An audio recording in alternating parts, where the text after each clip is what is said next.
I need to tell you something about Aquarius that changes everything you think you know about this sign. And I'm not talking about the surface-level descriptions you've read 1,000 times, the quirky humanitarian who loves technology. No. What I'm about to share goes so much deeper.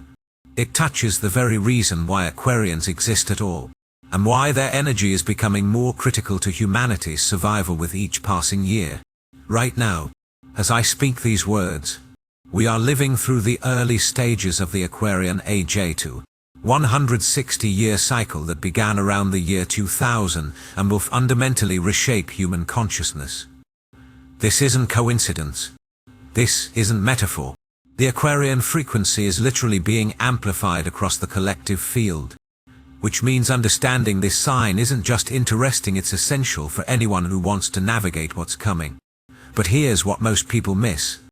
Aquarius isn't preparing us for some distant future. They're showing us the consciousness we need right now. And if you've been feeling a strange pull toward innovation, toward questioning authority, toward connecting with people across all boundaries while simultaneously needing more space than ever before, you're already tuning into this frequency. Whether you have Aquarius in your chart or not. Does this resonate with you? Have you noticed how the old ways of connecting and organizing society are crumbling faster than anyone predicted? That's Aquarian energy at work. And the people born under this sign, they're not just participants in this shift. They're the advanced scouts who've been living in this frequency their entire lives, often at great personal cost, waiting for the rest of humanity to catch up. Let me take you back to a moment that crystallized this truth for me. I was working with a client, let's call her Maya, an Aquarius sun with a Scorpio moon.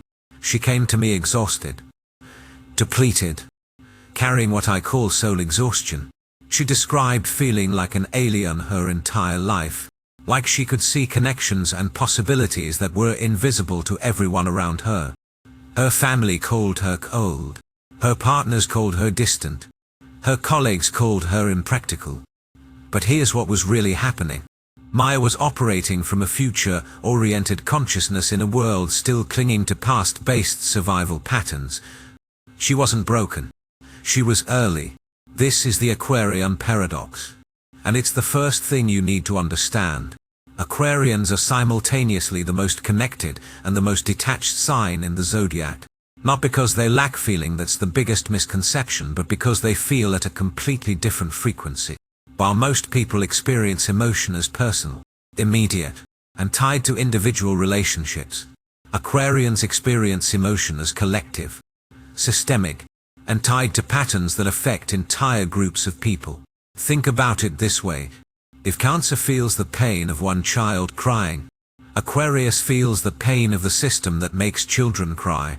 If Leo celebrates individual achievement, Aquarius celebrates the network that makes achievement possible for everyone. This isn't coldness. This is expanded empathy. It's empathy that has evolved beyond the personal into the transpersonal. And in a world that still measures love by how much you sacrifice your individuality for another person, this kind of love looks like indifference. But it's not. It's just operating at a bandwidth most people haven't developed yet. Let me break down the underlying logic here. Because this is where astrology becomes psychology, and psychology becomes evolutionary biology. Aquarius is a fixed air sign, ruled by Uranus, the planet of sudden awakening, revolution, and quantum leaps in consciousness. Fixed energy means stability, endurance, and unwavering commitment. Air energy means thought, connection, and the realm of ideas. Put them together, and you get someone who is unshakably committed to a vision of how human connection could evolve. But here's the key. Uranus doesn't operate linearly. It operates through disruption, through sudden downloads of information that seem to come from nowhere. This is why Aquarians often describe having insights they can't explain, knowing things they've never been taught, seeing solutions that seem obvious to them but revolutionary to everyone else. They're not making this up. They're literally tuned into a different frequency of information, what Carl Jung called the collective unconscious. What quantum physicists might call the field of all possibilities. And this is where it gets really interesting. Because Aquarius doesn't just access this field randomly. They access it specifically in service of collective evolution. Every Aquarian I've ever worked with, regardless of their other placements, carries a deep, often unconscious sense of mission. They're here to upgrade the system. They're here to show humanity what's possible when we move beyond tribalism, beyond nationalism, beyond any identity that separates us into us versus them. They're here to demonstrate unity consciousness not as a spiritual concept, but as a practical operating system for human civilization. Now, I know what some of you are thinking, but I know an Aquarius who's selfish, who only cares about their own interests, who seems completely disconnected from any humanitarian mission. Yes, and here's why. When an Aquarius is disconnected from their purpose, when they're operating from their shadow, they become the very thing they're here to transform. They become rigidly attached to their own ideas, unable to see other perspectives. They become emotionally frozen, using logic as a weapon to avoid vulnerability. They become rebels without a cause, disrupting for the sake of disruption rather than in service of evolution. This is the Aquarian wound, and it's crucial to understand. Aquarians are terrified of being ordinary, not because they're arrogant, but because ordinariness, to them, means conformity. And conformity means death, not physical death, but the death of their essential nature, which is to innovate, to question, to push boundaries. So when an Aquarius feels trapped in conventional expectations, when they feel their uniqueness being suppressed, they either rebel dramatically or they shut down completely, becoming a ghost of themselves. I've seen this pattern play out in countless charts. The Aquarius who becomes the corporate drone, following rules they don't believe in, slowly dying inside. The Aquarius who becomes so contrarian they oppose everything, even ideas that align with their values, just to maintain their identity as the outsider. The Aquarius who intellectualizes every emotion until they're completely disconnected from their own heart, using their brilliant mind as a fortress against feeling. But here's the revelation, and this is what I want you to really hear. The Aquarian gift and the Aquarian wound are the same thing. Their ability to detach, to see from a distance, to remain objective. This is both their superpower and their greatest challenge. Because in a world that equates love with enmeshment, that measures loyalty by how much you agree with your tribe, that defines intimacy as losing yourself in another person. The Aquarian way of loving looks like not loving at all, but it is love. It's just love that respects autonomy, love that sees you as a sovereign being, not as an extension of themselves. Love that wants you to be fully yourself, even if that means growing in different directions. Love that trusts the connection enough to give its pace to breathe. This is advanced love. This is the love humanity is evolving toward, and Aquarians are teaching it to us. One misunderstood relationship at a time. Let me give you a concrete example of how this plays out. I worked with a couple where one partner was Aquarius and the other was Cancer. The Cancer partner kept saying, "You don't need me. You're fine on your own. You don't miss me when I'm gone." And the Aquarius partner was genuinely confused. Because in their mind, the fact that they could be independent was a sign of a healthy relationship. They thought they were giving their partner the gift of freedom. But the Cancer partner experienced it as abandonment, as proof that the connection wasn't important. Neither was wrong. They were just operating from completely different paradigms of what connection means. The Cancer was measuring love by dependency, by need, by constant emotional reassurance. The Aquarius was measuring love by respect, by trust, by the ability to maintain individuality within union. And here's the thing, both are valid, but the Aquarian model is where we're heading as a species. Because the old model of love, the one based on possession, on completing each other, on two halves making a whole, that model doesn't work in a world where individual sovereignty and collective consciousness need to coexist. This is why Aquarius is so important right now, not because their way is better, but because their way is necessary for the next stage of human evolution. We're moving from an era of separation consciousness where we defined ourselves by our differences, by our boundaries, by what makes us distinct from others into an era of unity consciousness, where we recognize our interconnection without losing our individuality. And that's exactly the frequency Aquarius holds. Connected but autonomous. Part of the whole but irreducibly unique. Now, let's talk about the eccentricity. Because this is where Aquarius really gets misunderstood. People see the unconventional clothes, the unusual interests, the refusal to follow trends, and they think it's about attention-seeking or trying to be different for the sake of being different. But that's not what's happening at all.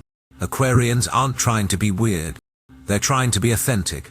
And in a world where authenticity has been socialized out of most people by the time they're 7 years old, authenticity looks like weirdness. Think about it. From the moment we're born, we're taught to conform. Wear these clothes. Like these things. Want these goals. Follow these rules. And most people, to varying degrees, internalize these messages. They shape themselves to fit the mold, often without even realizing they're doing it. But Aquarius has a built-in resistance to this programming. Not because they're rebellious by nature, though they can be, but because they have an unusually strong connection to their authentic self, to the part of them that existed before socialization, before conditioning, before they learned what they were supposed to be. This is the Uranian influence at work. Uranus rules sudden awakenings, lightning-bolt realizations, moments when you see through the illusion and recognize truth. And for Aquarius, this isn't a one-time spiritual experience. It's a constant state of being. They're always seeing through the constructs, always questioning the assumptions, always aware that what everyone accepts as just the way things are is actually just one possibility among infinite possibilities. This is why Aquarians often seem like they're from another planet. They're not playing the same game everyone else is playing. While most people are trying to figure out how to win within the existing system, Aquarians are questioning why the system exists at all. While most people are seeking approval from authority figures, Aquarians are wondering who gave those figures authority in the first place. While most people are trying to fit in, Aquarians are trying to figure out what they would actually want if fitting in wasn't a consideration. And this creates a very specific kind of loneliness. Out the loneliness of being physically alone, many Aquarians actually prefer solitude, but the loneliness of being conceptually alone. The loneliness of having thoughts no one else seems to be thinking. The loneliness of seeing possibilities no one else seems to see. The loneliness of caring about things that seem abstract or distant to everyone around you, while the things everyone else cares about feel suffocating and small to you. I remember working with an Aquarius rising client named David who described this perfectly. He said, "I'll be at a family dinner, and everyone's talking about who's dating, who bought what house, who got what promotion. And I'm sitting there thinking about how artificial intelligence is going to reshape employment, or how climate change is going to force mass migration, or how our education system is preparing kids for a world that won't exist by the time they graduate. And I can't figure out how to bridge that gap. I can't figure out how to make them care about what I care about. And I can't figure out how to care about what they care about. So I just sit there feeling like I'm watching life through glass." Does this sound familiar to any of you? This sense of being simultaneously present and absent, engaged and detached. Part of the group but fundamentally separate from it. This is the Aquarian experience. And here's what's crucial to understand. This isn't a bug. This is a feature. This detachment. This ability to step back and see the bigger picture.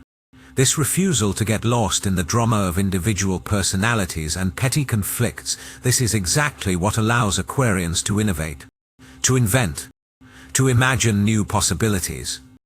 Because here's the thing about innovation. It requires distance. You cannot revolutionize a system you're completely embedded in. You cannot see new solutions when you're drowning in old problems. You cannot imagine a different future when you're completely identified with the present. Aquarians maintain this distance naturally. It's not something they have to work at. It's their default setting. And yes, it costs them.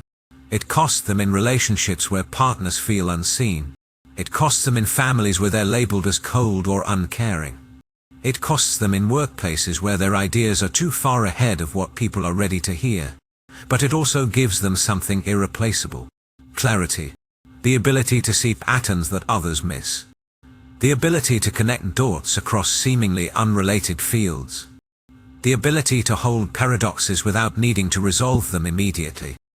This is why so many groundbreaking inventors, scientists, and social revolutionaries have strong Aquarius placements. They're not smarter than everyone else. They're just operating from a different vantage point. Let me break down the genius aspect of Aquarius, because this is where things get really fascinating. When we talk about Aquarian genius, we're not talking about IQ or academic achievement, though many Aquarians excel in those areas. We're talking about something more specific: pattern recognition across systems. Aquarians have an almost supernatural ability to see how things connect, how energy flows through networks, how changing one variable affects the entire system. This is why Aquarians are often drawn to fields like technology, social reform, scientific research, and systems design. These are all areas where you need to think in networks rather than hierarchies, where you need to understand emergence rather than just cause and effect, where you need to see the forest and the trees and how they're creating each other simultaneously. I'll give you a concrete example. I worked with an Aquarius Sun, Gemini Moon woman named Sophia, who was a software engineer. She described her thinking process like this: when I'm solving a problem, I don't think linearly. I don't go from A to B to C. Instead, I see the entire problem space at once, like a three-dimensional map. I can see all the possible solutions simultaneously, and I can see how each solution would ripple through the system, creating new problems or new possibilities. Most people think I'm fast at problem solving, but I'm not fast. I'm just seeing more of the territory at once. This is Aquarian cognition. It's not better or worse than other types of thinking, it's just different. It's holistic rather than sequential. It's spatial rather than temporal. It's about grasping the whole pattern rather than following the logical steps. And in a world that's becoming increasingly complex, increasingly interconnected, increasingly dependent on understanding systems rather than just individual components, this type of thinking is becoming more valuable every single day. But here's where the revolutionary aspect comes in, and this is crucial. Aquarians don't just see patterns. They see patterns that shouldn't exist. They see inefficiencies, injustices, and outdated structures that everyone else has normalized.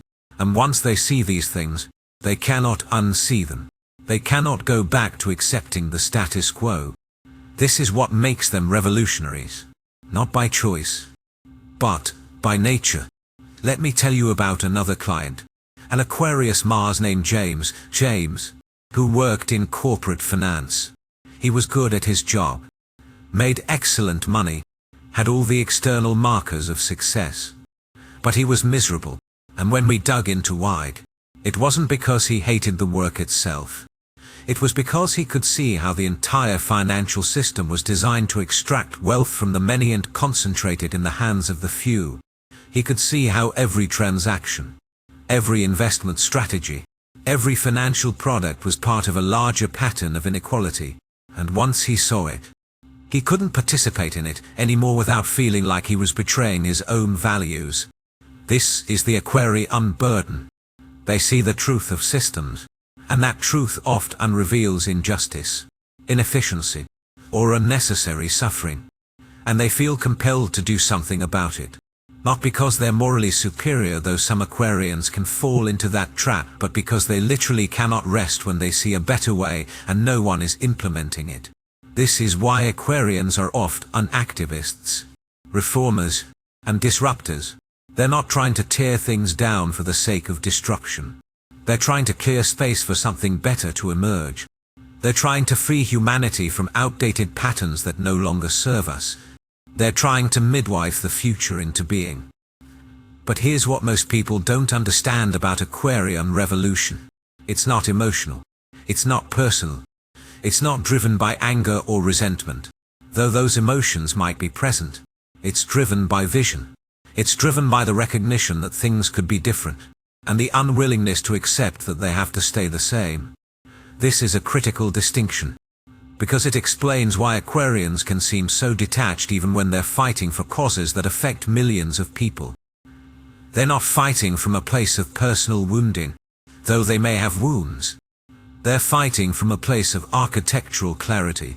They see the blueprint of a better system, and they're working to build it. The emotional charge that fuels other signs, the righteous anger of Aries, the protective fury of Cancer, the moral outrage of Sagittarius, that's not what drives Aquarius. What drives them is something closer to aesthetic offense. They look at the current system and think, this is inelegant. This is inefficient. This is unnecessarily complicated. There's a cleaner way to do this. And this is why Aquarians often struggle to mobilize people emotionally. They present their revolutionary ideas with the calm logic of an engineer explaining a better design. And they're genuinely confused when people don't immediately see what they see. They don't understand that most people need an emotional reason to change, not just a logical one. They don't understand that for most people, the familiar, even when it's dysfunctional, feels safer than the unknown.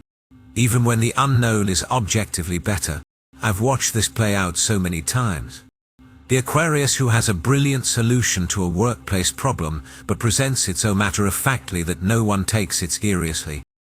The Aquarius who sees exactly how to fix a broken relationship dynamic, but explains it so clinically that their partner feels analyzed rather than understood. The Aquarius who has a vision for social change but communicates it so abstractly that people can't connect it to their lived experience. This is where Aquarius needs to evolve. Not by becoming more emotional, that's not their path, but by learning to translate their vision into language that touches people's hearts, not just their minds. By learning to build bridges between the future they see and the present people are living in. By learning that revolution isn't just about having the right ideas, it's about bringing people along on the journey. And here's where we need to talk about the Aquarian relationship with humanity. Because this is perhaps the most paradoxical aspect of this sign. Aquarius is called the humanitarian, the sign that cares about all of humanity. But if you've ever been close to an Aquarius, you know they can seem remarkably indifferent to individual humans. They'll fight passionately for universal healthcare but forget to ask how you're feeling. They'll organize a community initiative but miss your birthday. They'll have deep philosophical conversations with strangers but struggle with emotional intimacy with their own family. This isn't hypocrisy. This is the difference between loving humanity as a concept and loving humans as individuals. And Aquarius genuinely does love humanity. They love the potential of what we could become. They love the idea of a species that has transcended its tribal programming and learned to cooperate on a global scale. They love the vision of a world where everyone has access to knowledge, where innovation is shared freely, where artificial boundaries of nation, race, and class have dissolved into recognition of our fundamental unity. But individual humans, with all their messy emotions, their irrational attachments, their resistance to change, their need for constant reassurance, that's harder for Aquarius, not because they lack compassion, but because they're operating at a different frequency. They're thinking in terms of systems and patterns, and individual emotional needs can feel like distractions from the larger work that needs to be done. I remember a conversation with an Aquarius Sun client named Rachel who said something that perfectly captured this paradox. She said, "I care so much about making the world better for everyone. I think about it constantly. I organize. I volunteer. I donate. I show up. But then my sister calls me crying about her breakup, and I don't know what to do with that. I can see exactly why the relationship didn't work, the incompatible attachment styles, the unmet needs, the communication patterns that we're never going to resolve. I can see the whole architecture of it. But I don't know how to just sit with her pain without trying to fix it or explain it. And that makes me feel like a terrible person. Because shouldn't I care more about my own sister's suffering than about abstract social problems? This is the Aquarian heartbreak. They do care. They care enormously. But they care in a way that doesn't always translate into the emotional presence that people need in intimate relationships. And this creates a painful double bind. They're accused of being cold and uncaring, which makes them retreat further into their intellectual fortress, which makes them seem even more cold and uncaring, which reinforces their belief that they're fundamentally different from other people and maybe not capable of the kind of love that others seem to experience so naturally. But here's what I want every Aquarius to hear, and what I want everyone who loves an Aquarius to understand. This is not a deficit. This is a different operating system. Aquarians are not failed emotional beings. They are successful transpersonal beings. Their love is not less, it's distributed differently. Instead of concentrating their emotional energy on a small circle of intimate relationships, they spread it across a wider network. Instead of going deep with a few people, they go broad with many people, and in a world that's becoming increasingly interconnected, where the problems we face require collective solutions, where the old model of small, insular tribes is literally destroying the planet. We need this kind of love. We need people who can care about strangers on the other side of the world as much as they care about their neighbors. We need people who can see beyond personal loyalty to universal principles. We need people who can hold space for the whole of humanity, not just their own tribe. This is what Aquarius offers. And yes, it comes at a cost. The cost is that they may never experience the kind of merged, boundarless intimacy that other signs crave. But the gift is that they model a kind of love that humanity desperately needs to learn. Now let's talk about the ahead of their time aspect, because this is where the Aquarian experience becomes almost tragic. Aquarians are living in a future that hasn't arrived yet. They're operating with values, ideas, and ways of being that won't be mainstream for decades, sometimes centuries. And this creates a very specific kind of suffering. The suffering of being right too early. Think about all the visionaries throughout history who were mocked, rejected, or even killed for ideas that later became accepted truth. Think about the scientists who proposed theories that contradicted religious doctrine. Think about the activists who fought for rights that seemed radical at the time but are now considered basic human dignity. Think about the artists who created work that was considered incomprehensible or offensive but later became recognized as genius. Many of these people had strong Aquarius placements. They weren't crazy. They weren't wrong. They were just early. And being early is its own kind of help. Because you have to live with the gap between what you see and what others see. You have to watch people make choices that you know will lead to suffering. And you can't stop them because they can't see what you see. You have to hold visions that no one else believes in, often for your entire life, with no guarantee that you'll live to see them realized. You have to be okay with being misunderstood, dismissed, or ridiculed, because the alternative is to betray your own knowing. And that's not something Aquarius can do. I worked with an Aquarius moon named Marcus who was a teacher in the 1992. He was trying to implement project-based learning, student-centered curriculum, and technology integration, all things that are now considered best practices in education. But at the time, he was seen as a troublemaker, someone who wasn't following the established curriculum, someone who was wasting time on experiments instead of preparing students for standardized tests. He was reprimanded, passed over for promotions, and eventually pushed out of the school system. 20 years later, the same district was implementing the exact methods he had pioneered, calling them innovative and progressive. But Marcus wasn't there to see it. He'd burned out and left education entirely. This is the Aquarian tragedy. They plant seeds they may never see grow. They build foundations for structures that will be completed by future generations. They sacrifice their own comfort, their own acceptance, their own success in the present for a future they believe in but may never experience. And they do this not because their martyrs Aquarius isn't interested in suffering for its own sake, but because they literally cannot do otherwise. Once they see the possibility, once they understand what could be, They're compelled to work toward it, regardless of the personal cost. But here's what's changing. And this is why I said at the beginning that understanding Aquarius is more important now than ever before. We're entering the Aquarian age. The frequency that Aquarians have been holding alone for so long is now becoming available to the collective. More and more people are starting to think in systems. More and more people are questioning authority.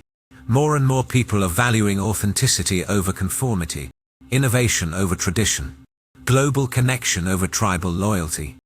The future that Aquarians have been living in is starting to become the present. And this means two things. First, it means that Aquarians are finally going to start feeling less alone. The ideas that seemed radical 5 years ago are becoming mainstream. The values that got them labeled as weird are now being celebrated as progressive. The ways of connecting that felt isolating are now being recognized as healthy boundaries. Aquarians are finally being met by a world that's ready for what they have to offer. But second, and this is crucial, it means that everyone else needs to start developing Aquarian capacities. We all need to learn how to think in systems. We all need to learn how to hold our individuality while recognizing our interconnection. We all need to learn how to detach from drama without becoming cold. We all need to learn how to innovate, to question, to imagine new possibilities. The Aquarian frequency is no longer optional. It's becoming necessary for survival. This is why I'm so passionate about helping people understand this sign, not just as a personality type, but as a consciousness that we're all being called to embody. You don't need to have Aquarius in your chart to access this energy. You just need to be willing to question your assumptions, to think beyond your immediate self-interest, to care about people you'll never meet, to work toward futures you may never see. And if you do have Aquarius prominent in your chart, if you're an Aquarius sun, moon, or rising, if you have multiple planets in Aquarius, if you have Uranus strongly placed, then I want you to know this. You are not broken. You are not too detached, too cold, too ahead of your time. You are exactly what you're supposed to be. You are a frequency holder, a pattern breaker, a future builder, and the loneliness you felt, the sense of being fundamentally different, the exhaustion of always being the one who sees what others don't, that's not a flaw in your design. That's the cost of your gift, but the cost is getting lighter. The burden is being shared. More people are waking up to the frequency you've been holding. More people are ready to hear what you've been trying to say. More people are capable of meeting you in the space you've been occupying alone. This is your time. Not because the world is finally catching up to you, though it is, but because you're finally going to have the support, the recognition, and the collaboration you've needed all along. So here's what I want you to do. Whether you're an Aquarius or someone who loves one, whether you're trying to understand this energy or trying to embody it, stop apologizing for your vision. Stop trying to make yourself smaller, more conventional, more emotionally available in ways that betray your nature. Stop waiting for permission to be who you are. The world needs your clarity. The world needs your detachment. The world needs your ability to see beyond the immediate, beyond the personal, beyond the tribal, into the universal. And if you're struggling with the Aquarian shadow, if you've become so detached that you're disconnected, so intellectual that you're avoiding your own heart, so focused on the future that you're missing the present, then the work is not to become less Aquarian. The work is to integrate your vision with your humanity, your logic with your feeling, your revolutionary impulse with your capacity for connection. You don't need to choose between being true to yourself and being in relationship with others. You need to find the people who can meet you where you are, who value your unique frequency, who don't need you to be someone you're not. Because here's the final truth about Aquarius, the one that ties everything together. This sign is teaching us that evolution doesn't happen through conformity. It happens through diversity. It happens when individuals are free to be fully themselves, to express their unique genius, to contribute their particular gifts to the collective. Aquarius shows us that we don't need everyone to be the same. We need everyone to be authentically different. And then we need to create systems that allow all those differences to work together in service of the whole. This is the Aquarian vision. This is the consciousness we're revolving toward. And every Aquarius who has ever felt like an alien, like an outsider, like someone who doesn't quite fit, you've been holding this vision for all of us. You've been living proof that it's possible to be fully individual and fully connected at the same time. You've been demonstrating that love doesn't require enmeshment, that loyalty doesn't require conformity, that belonging doesn't require sameness. And now, as we move deeper into the Aquarian age, as more people awaken to this frequency, as the old structures continue to crumble and new possibilities continue to emerge, your role is not to save everyone or fix everything or single-handedly build the future. Your role is simply to keep being who you are, keep seeing what you see,